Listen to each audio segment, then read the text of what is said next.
Makikita natin sa post ng MDTV channel na nagsalita ang tinatawag nilang Diskaya couple.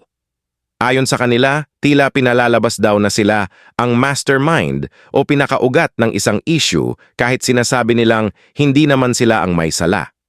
Sinasabi nila na may mga politiko raw nakasali at kahit binabanggit nila kung sino ang mga ito ay hindi sila pinapakinggan. Parang may gustong ituro o ibang direksyon ang investigasyon kaya napagdesisyonan nilang hindi na muna makipag-cooperate sa ICI o sa investigasyong tinutukoy nila. Dagdag pa nila, mas mabuting sa korte na lang nila sasabihin ang lahat ng nalalaman nila dahil iyon ang tamang venue. Para sa kanila, parang unfair na sila lang daw ang napupuntirya habang may iba pang sangkot na tila hindi nasasangkot.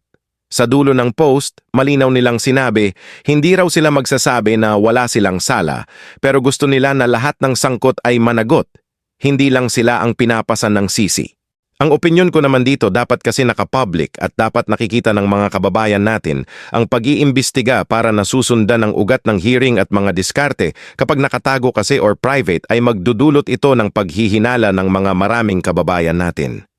Dapat tinuloy na lang ang hearing sa Senado dahil mas nakikita pa ito ng Pilipinas.